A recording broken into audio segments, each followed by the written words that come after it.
Israel semakin di ujung tandus setelah mendapatkan serangan bertubi-tubi. Baru dihadapkan dengan bencana, negeri Zionis sudah harus diteror serangan dari negara-negara muslim. Selain itu, negeri susu harus menghadapi kenyataan setelah dikhianati oleh Amerika Serikat. Sebab Donald Trump disebut bakal mencapai kesepakatan nuklir dengan Iran. Penasaran kisahnya seperti apa? Dengerin ceritaku sampai selesai. Iran tolak membantu setelah diperdaya Israel Amerika. Iran dipastikan ogah membantu Israel menghadapi bencana kebakaran lahan.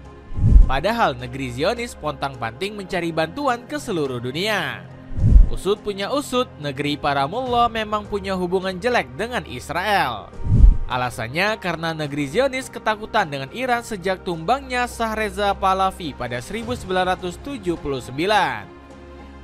Belum lagi Iran diketahui punya senjata nuklir yang membuat Israel panik. Gak heran Tel Aviv mencari berbagai cara untuk menjegal kemajuan negeri para mullah. Bahkan Israel dengan berani mengancam bakal meratakan Iran dengan tanah. Kami hanya akan menerima penghancuran semua kemampuan nuklir Iran untuk memastikan bahwa mereka tidak akan mencoba menghidupkan kembali program mereka dengan pemerintahan Amerika Serikat yang baru, tegas Benjamin Netanyahu. Di lain sisi, Iran sangat tegas menentang penjajahan Israel di Palestina. Negeri para mullah terus-menerus mengancam berbagai tindakan keji Zionis di Palestina. Belum lagi Teheran gak takut dengan ancaman dari Israel dan Amerika Serikat. Kelanjutan perilaku ilegal ini tidak akan mengubah posisi Iran yang logis, sah, dan berdasarkan hukum internasional. Tidak ada perubahan dalam tekad kami untuk mengamankan solusi yang dinegosiasikan, tegas pernyataan Kemenlu Iran. Enggak heran sikap berani Iran ini membuat Donald Trump panik. Politikus Partai Republik ini bahkan mengambil langkah berani dengan mengkhianati Benjamin Netanyahu. Pasalnya, Trump dikabarkan bakal bernegosiasi dengan Iran terkait kesepakatan nuklir. Turki tegas kecam Israel. Kelakuan keji Israel juga mulai membuat negara Timur Tengah dan Eropa lainnya murka.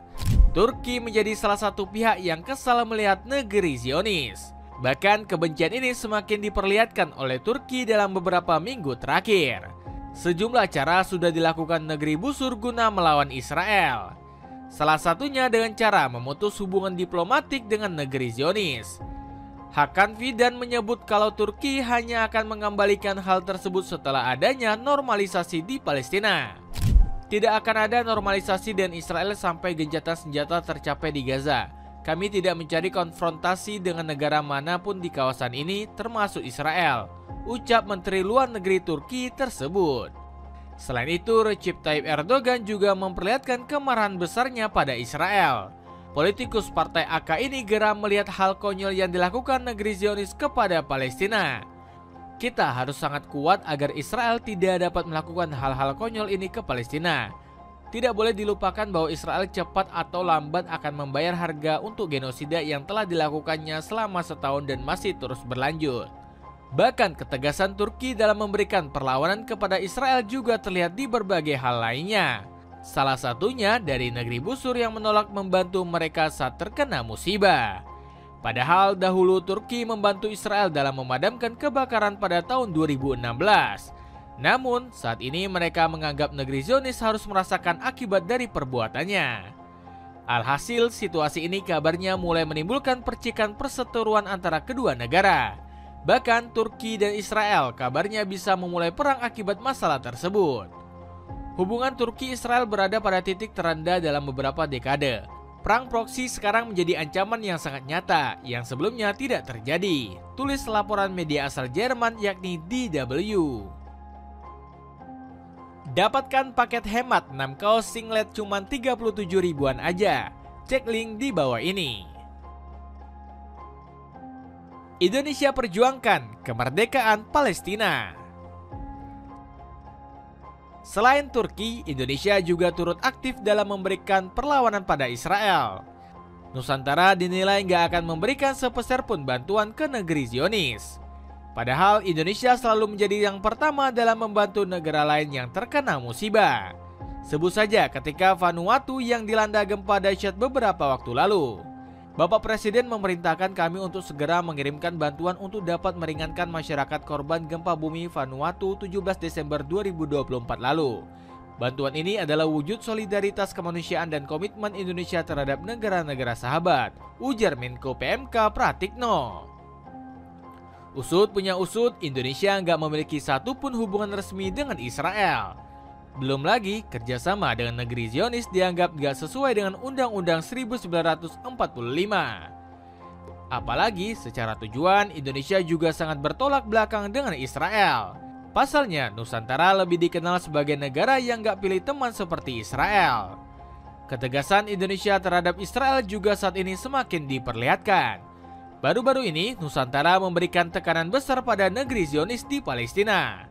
Pelanggaran yang terus dilakukan oleh Israel dan kegagalannya untuk memenuhi kewajibannya di bawah hukum internasional telah menimbulkan pertanyaan tentang kelayakannya untuk disebut sebagai negara yang cinta damai yang merupakan persyaratan keanggotaan PBB sebagaimana tercantum dalam pasal 4 ayat 1 Piagam, ucap Sugiono selaku Menteri Luar Negeri. Indonesia semakin gencar saat ini untuk melakukan perjuangan demi kemerdekaan Palestina.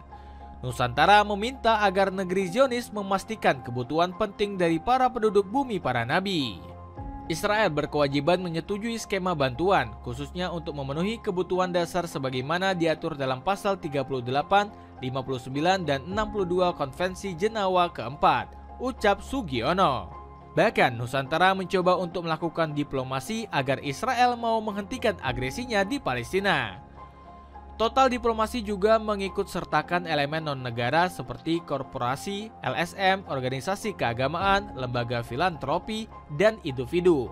Upaya total diplomasi paling tidak bisa membuat dukungan Indonesia bagi perjuangan kemerdekaan Palestina akan makin kuat dan membuat peran Indonesia akan makin terdengar dan terasa di mata dunia internasional, ucap Prof. Siti Mutia Setiawati.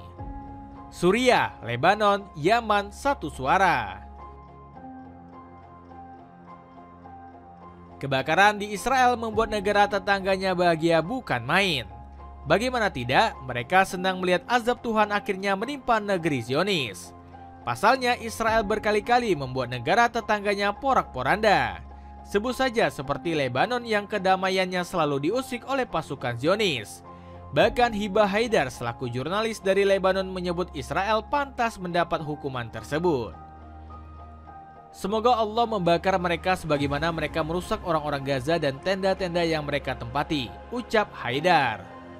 Mengamuknya si jago merah di Israel juga dirayakan oleh warga Palestina dan Suriah. Alasannya karena kedamaian kedua negara tetap diusik oleh tentara Zionis Israel. Kemudian ada Houthi yang paling bahagia melihat Israel menderita. Pejuang asal Yaman ini bahkan berupaya menambah penderitaan yang dialami warga negeri susu. Buktinya mereka terus menyerang objek vital negara milik Israel. Ditambah lagi Houthi juga sempat menyerang kota Haifa dalam waktu yang berdekatan.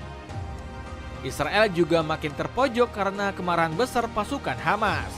Pejuang dari Gaza ini naik pitam karena dituduh menjadi dalang di balik kebakaran di sekitar Yerusalem.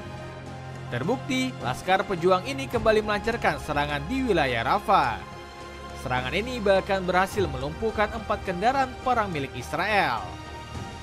Gak heran posisi negeri Zionis semakin terjepit karena mendapat perlawanan oleh berbagai pihak.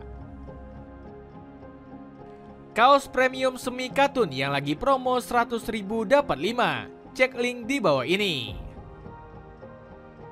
Jadi begitulah cerita tentang persatuan negara muslim yang memojokkan Israel. Gimana menurut kalian?